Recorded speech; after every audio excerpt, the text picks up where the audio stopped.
Second home कहे जाने वाला दुबई अब अनसेफ दुबई बन गया।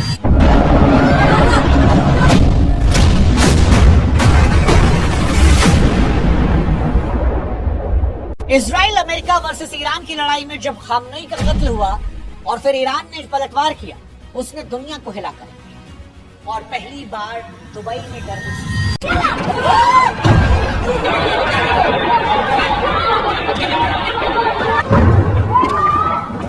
क्योंकि एक वक्त था जब लोग अपनी दौलत और सपनों को सुरक्षित रखने के लिए सीधे दुबई भागते थे। आप दुनिया में कहीं रहते हो, लोग कहते थे कि दुबई में एक घर तो होना चाहिए। जिंदगी क्या है वहीं पर नजर आती है। लेकिन जब दुबई के आसमान में मिसाइलों की चमक और धमाकों की गूंज आई तो ये सवाल उठा कि क्या दुनिया का सबसे सुरक्षित माने जाने वाला शहर अब युद्ध में फंस गया है? क्या वहां भी डर आ गया है?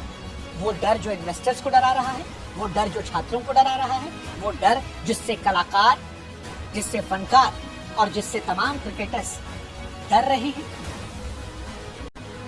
डरना चाहिए क्योंकि पाम जुमेरा जैसे वीवीआईपी इलाकों में मिसाइलों के मलबे मिले हैं।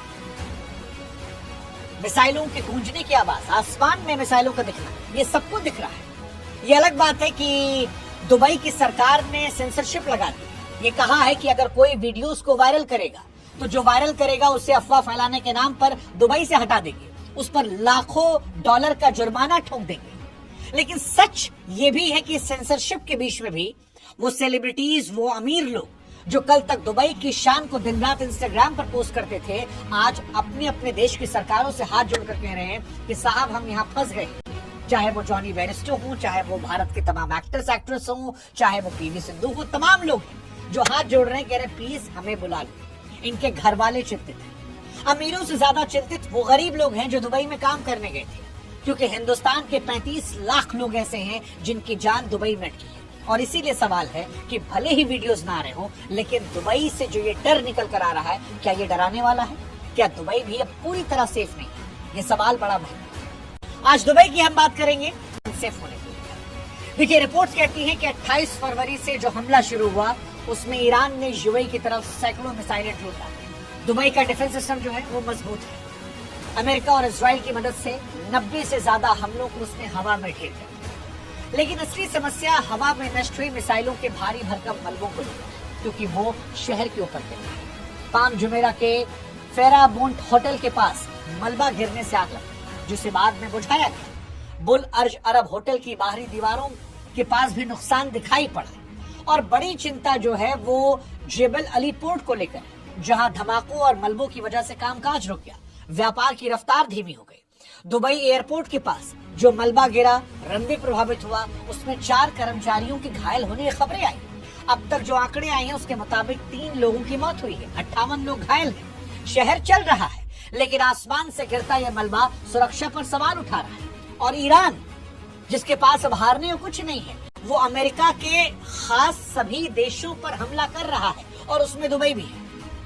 और यहीं से डर का सवाल शुरू होता है, क्योंकि दुबई में भारत के करीब 35 से 38 लाख भारतीय रहते हैं। और ये वो भारतीय हैं जो बार बार हिंदुस्तान आकर कहते थे कि भैया दुबई चलो, हिंदुस्तान में कुछ नहीं रखा है, दुबई में हमारे ये है, दुबई में हमारे वो है, दुबई हमारा ऐसा है, दुबई हमारा ऐसा है। लेकिन अब दुबई सेफेस्ट कंट्री कहने वाले लोग परेशान हो रहे हैं, और उनमें भी सबसे ज्यादा मजदूर और छात्र परेशान हो रहे हैं।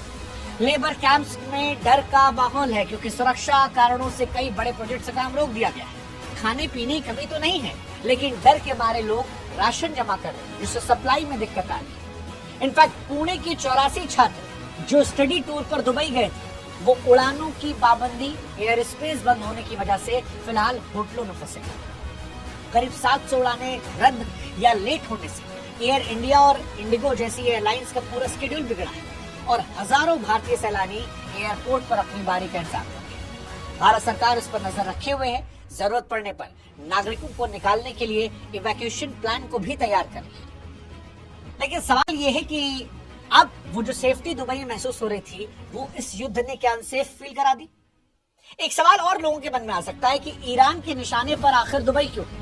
तो देखिए, एक्सपर्ट्स का यह मानना है कि ईरान का असली निशाना अमेरिका और उसके ठिकाने है, लेकिन दुबई अपनी लोकेशन की वजह से इस जंग के लपेटे में आ गया।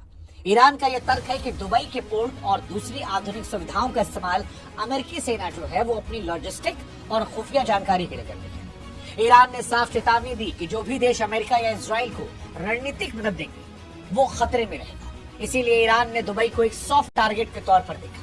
हालांकि ईरान सीधे तौर पर घरों या फिर रिहायशी इलाकों पर हमला नहीं कर रहा, लेकिन डिफेंस सिस्टम द्वारा मिसाइलों को हवा में नष्ट करने के बाद जो मलबा गिर रहा उससे शहर के रिहायशी इलाकों को नुकसान पहुंचा है।